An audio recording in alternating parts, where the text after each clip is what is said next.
Yes. So हमने in my last video I have shown you the properties of inverse trigonometry, जहाँ पे हमारे पास angle negative में आ जाता था, ठीक है। तो उसके बेस्ड ऑन अब हम कुछ क्वेश्चंस करेंगे जहाँ पे वो प्रॉपर्टीज यूज होंगी। तो let's have a look. Find the principal value of sine inverse -√3/2। हमने इसकी प्रिंसिपल वैल्यू फाइंड कर रही है, ठीक है। प्रिंसिपल वैल्यू आपके माइंड में उसी टाइम पे स्टक करना चाहिए कि साइन की प्रिंसिपल वैल्यू, उसकी रेंज क्या आती है साइन की, दैट इज -π/2 टू π/2, ठीक है। तो हम इसको स्टार्ट करेंगे यहाँ से सॉल्यूशन। लेट y, जो मेरा फंक्शन है, मैंने इसकी वैल्यू फाइंड करनी है, तो मैं इसको लेट कर लूँगा y। अब मैं y की वैल्यू फाइंड करूँगा लास्ट में अपनी, ठीक है। तो पहले मेरे को ये कंडीशन पता होनी चाहिए दैट, अब यहाँ पे लिख सकते हो सच दैट जो आपका y है वो -π/2 से लेके π/2 तक ही निकलना चाहिए।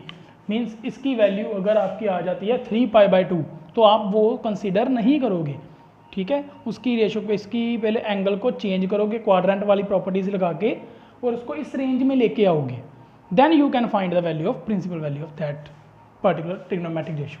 क्लियर। तो स्टार्ट करते हैं। क्या करेंगे, जैसे हमने प्रूफ किए थे वैसे ही इसको प्रूफ करेंगे। साइन इनवर्स को इधर ले जाते हैं, क्या आ जाएगा, sine y is equal to -√3/2। Clear. Sine y -√3, sine -√3/2 कब होता है, दैट इज साइन ऑफ कितना आ जाएगा π/3, 60 डिग्री पे होता है। क्लियर। तो अब आपको ये प्रॉपर्टी पता है that is -sin θ is equal to sine of -θ। तो ये इसको नेगेटिव साइन को अंदर ले जाते हैं, ये अंदर चला जाएगा साइन ऑफ -π/3। अब ये साइन के साथ साइन क्या हो जाएंगे, कट हो जाएंगे, लेकिन हमने कट करने नहीं है, ये कट नहीं हुए हैं एक्चुअली, ठीक है। ये एक दूसरे के साथ कट नहीं हुए क्योंकि ये साइन, हमने आपको +1 में भी बताया था कि साइन जो है वो रेशो है, वो रेशो रिप्रेजेंट कर रहा है। उसके साथ ये जो चीज़ लगी हुई है ये एंगल है, और ये दोनों मल्टीप्लाई नहीं हुए, ठीक है। दीज आर नॉट मल्टीप्लाइड, इसलिए मैं इनको कट नहीं कर सकता हूँ कि साइन SIN के साथ SIN कट हो गया, वो कट नहीं होगा, ठीक है। लेट अस से अगर मैं लिखता हूँ 2 × 3 इज इक्वल टू 2 × 3, तो मैं लिख सकता हूँ 3 इज इक्वल टू 3। ये 2 मैटर नहीं कर रहा है, ठीक है, क्योंकि ये सेम क्वांटिटीज़ हैं। सिमिलरली अगर बाहर क्वांटिटी सेम है, साइन और बीच में इक्वल टू का साइन है, तो मैं इनके एंगल्स को भी इक्वल लिख सकता हूँ, तो इनके एंगल भी क्या आएंगे, इक्वल आएंगे। तो आप देख सकते हो -π/3 -60 डिग्री होता है, वो हमारा इस रेंज में लाई कर रहा है। This is the value of your function, the principal value of sine inverse -√3 is this. Clear. Have a look. तो इसीलिए मैंने कहा था कि आपको वो जो रेंज हमने बताई थी और डोमेन बताई थी उसके बारे में हमें पूरा क्लियर होना चाहिए, ठीक है। अगर आपके माइंड में वो रेंज नहीं है, वो याद नहीं आपको रेंज, ठीक है, तो आप उसमें कहीं ना कहीं पे कन्फ्यूज़न हो जाएगी आपको नेक्स्ट प्रॉब्लम्स में, ठीक है। सो उसके रेंज को आपने ये ध्यान में रखना है। फिर फॉलो नेक्स्ट प्रॉब्लम देखते हैं। Find the principal value of cot inverse -√3। Clear, -1/√3। So इसको भी हम वैसे ही सॉल्व करेंगे जैसे पिछली की थी।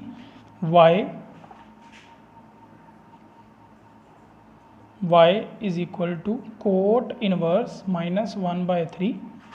अब आपको याद होना चाहिए कि आपकी y की रेंज क्या रहती थी फॉर ऑल, ये उल्टा a और बीच में लाइन फॉर ऑल का सिंबल है। y की रेंज क्या रहती थी 0 to π, ठीक है। तो मेरा जो आंसर है वो एंगल जो है वो 0 to π के बीच में आना चाहिए। मैंने पहले ही आपको क्लियर किया हुआ था, आपको डाउट नहीं होना चाहिए कि जितनी भी इनवर्स ट्रिग्नोमेट्रिक रेशियोज हैं सारी की सारी क्या हैं, एंगल्स हैं। ये सारे के सारे क्या हैं, एंगल्स।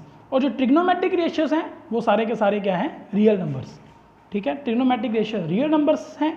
ट्रिग्नोमेट्रिक रेशियो की जब भी आपको वही वैल्यू मिलेगी वो रियल नंबर्स में मिलेगी, ठीक है। उसका आप ग्राफ देख सकते हो, -1 to 1 के बीच में सारे रियल नंबर आ जाते हैं। क्लियर। बट यहाँ पे क्या है, यहाँ पे आपको एंगल्स में वैल्यू मिलेगी, जहाँ पे इसको प्रिंसिपल वैल्यू हमने सेट की हुई है हर एक इनवर्स ट्रिग्नोमेट्रिक रेशियो की। तो इसका आंसर हमारा 0 to पाई के बीच में आना चाहिए, इसके बाहर जाएगा तो वो आंसर कंसिडर नहीं किया जाएगा। तो क्या करेंगे, cot Y is equal to -1/√3, inverse उधर जाके कोट हो गया। तो माइनस कब होता है इसकी वैल्यू भाई, कोट की वैल्यू -√3 कब होती है, माइनस ऑफ कोट 30 डिग्री पे, तो π/6 आ जाएगा। क्लियर, कोट 60 डिग्री पे होगी इसकी, तो π/3 आ जाएगा। अब कोट की वैल्यू दे आपको याद होना चाहिए, कोट माइनस कोट थीटा किसके इक्वल होता है, cot of pi minus theta की, cot of pi minus theta. So cot Y is equal to cot of pi minus आपका ये जो एंगल है। तो अब आप यहीं पे भी कंसिडर कर सकते हो, y के साथ y, आप y इसके एंगल्स को इक्वेट कर लो, यहाँ पे आप लैंग्वेज लिख लो, that is equating the angles. Then y जो है आपका वो किसके इक्वल आएगा, पाई माइनस π/3। तो y की वैल्यू कितनी आ जाएगी, 2π/3। दिस इज योर वैल्यू, 2π/3 आपके 0 to पाई के बीच में लाई करेगा। अगर आपको कन्फ्यूज़न हो रही है कि सर ये लाई कैसे करेगा, कईयों बच्चों को जिसको +1 के बेसिक नहीं क्लियर है, तो आप देख सकते हो पाई की वैल्यू 180 फिल कर लो, 0 से लेकर 180 के बीच में एंगल आना चाहिए, तो 180 फिल करेंगे तो ये 120 आ जाएगा। ठीक है, तो ये इसके अंदर लाई कर रहा है। बस आपको ये नॉलेज होनी चाहिए, इसलिए मैंने कहा था जिस भी इन्वर्स ट्रिग्नोमेट्री आपने स्टार्ट करनी है तो आपको ट्रिग्नोमेट्री के जो डोमेन रेंज वाला कंसेप्ट है वो क्लियर होना चाहिए। ठीक है, अगर आपको वही कंसेप्ट डोमेन रेंज वाला कंसेप्ट ही क्लियर नहीं है तो आप लोगों को यहाँ पे कन्फ्यूज़न आएगी ही आएगी।